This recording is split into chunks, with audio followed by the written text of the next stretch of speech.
देश में बहुत जिहाद चल रहे हैं, लव जिहाद, लैंड जिहाद, थूक जिहाद। पहले ये लोभ लालच देकर, प्रेम दिखाकर, झांसा दिखाकर के हिंदुओं की बहन बेटियों को अपने झांसे में लेते हैं, प्रेम जाल में फंसाते हैं। बाद में जब इनके मंसूबे पूरे नहीं होते हैं तो उनको मौत के घाट उतार देते हैं। और ऐसे हजारों परिवार इस देश के उजड़ गए, हजारों बेटियों का सर तन कट गया है। और इनका मंसूबा, इनका उद्देश्य ही है सर तन से जुदा करना। हमारी यही चिंता है कि आने वाले हिंदुओं की बेटियों का क्या होगा, आने वाले बच्चों का क्या होगा। न बच्चे सुरक्षित हैं, न संस्कृति सुरक्षित है, न सनातन सुरक्षित है। इसी चिंता में हम दिन रात अनवरत हिंदुओं को जागने की अपील कर रहे हैं, उनको प्रार्थना कर रहे हैं, गांव-गांव जाकर के उनको जगाने के लिए पदयात्रा कर रहे हैं। और यह क्रांति जब तक हमारे तन में प्राण है तब तक तो हम प्रयत्न है हमारा कि ये क्रांति अनवरत जारी रहे। यही हमारी प्रार्थना है। अब भी नहीं जागे तो कभी नहीं जाग पाओगे। इसलिए हम सबको अब जाग करके, एक किसी गायक ने कहा था, तू लक्ष्मी बन, तू काली बन, पर कभी न बुरके वाली बन।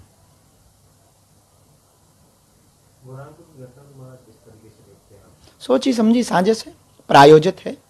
उनको इस प्रकार की समझाइश दी जाती है।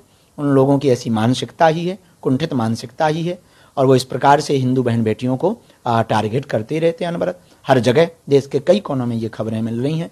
और मध्य प्रदेश भारत का हृदय कहा जाता है, और भारत के हृदय में अब ये घटना होना निश्चित रूप से हिंदुओं के लिए ये दाग है। और हिंदुओं को विचार करना चाहिए, और अब नहीं विचार कर पाए तो कभी नहीं कर पाएंगे। फिर फांसी की सजा की मांग की जा रही है, बिल्कुल देनी चाहिए, बेझिझक देनी चाहिए। ऐसे लोगों को यदि फांसी दी जाएगी तो आने वाले कालांतर में ऐसी घटनाओं पर रोक लगेगा। वो कोई भी हो, हम ये कहना चाहे कोई भी हो, क्योंकि एक बेटी का जब घर उजड़ता है तो उसका पूरा परिवार बिखर जाता है। क्या बीत रही होगी उनके पिता पर, क्या बीत रही होगी उनके भाई पर, क्या बीत रही होगी उसकी बहन पर, क्या बीत रही होगी उसकी आत्मा पर। तो हमें लगता है कि यदि फांसी का प्रावधान होगा तो आने वाले समय में जल्दी से ऐसी घटनाओं पर रोक लगेगा।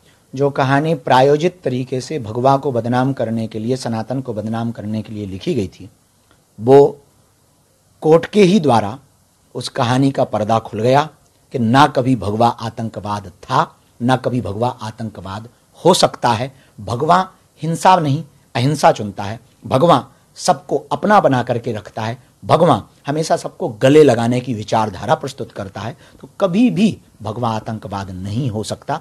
इस जो अभी निर्णय कोर्ट का आया, बहुत प्रशंसनीय निर्णय आया है, उसके लिए हम कोर्ट को साधुवाद दे रहे हैं। और यही कहना चाहेंगे, सनातनीय परंपरा हमेशा से पवित्र परंपरा रही है। सनातनीय परंपरा हमेशा से सबको अपना बनाने वाली परंपरा रही है। अनवरत बहुत से लोग पीछे हमारे लगे हैं, ये कोई नई बात नहीं है। सनातन के खिलाफ, हिंदुत्व के खिलाफ, कभी भगवान भोलेनाथ, काशी के खिलाफ अनवरत बयानबाजियाँ, और हमारे खिलाफ अनवरत बयानबाजियाँ, षड्यंत्र, स्वांग रचते रहे। ये कोई नई बात नहीं है। आगामी समय में जो फिर से पदयात्रा की जानी है 7 नवंबर से 16 नवंबर, और जब उसकी बिगुल बज गया, उसकी वार्ता यत्र तत्र होने लगी, तो प्रायोजित तरीके से इस प्रकार के लोग सक्रिय हो गए हैं, कुछ ना कुछ बोलते जा रहे हैं। अभी तो और नए नए षड्यंत्र आएंगे, पर ना हम झुकेंगे ना हम रुकेंगे। जब तक हमारे तन में प्राण है तब तक हम इस देश के हिंदुओं को एक करने के लिए, काष्ठवाद को मिटाने के लिए, राष्ट्रवाद के ध्वज को फहराने के लिए गांव गांव, गली गली अनवरत जाएंगे, हिंदुओं को जगाएंगे और हिंदुत्व परंपरा के प्रचार के लिए अनवरत कार्य करते रहेंगे।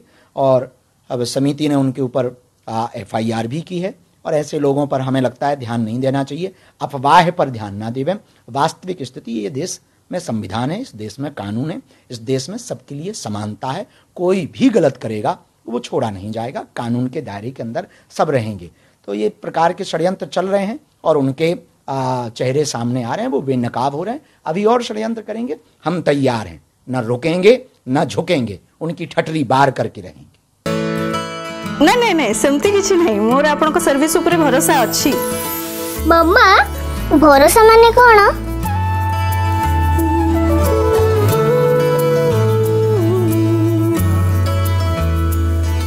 पात्र इलेक्ट्रॉनिक्स, संपर्क एक भरोसार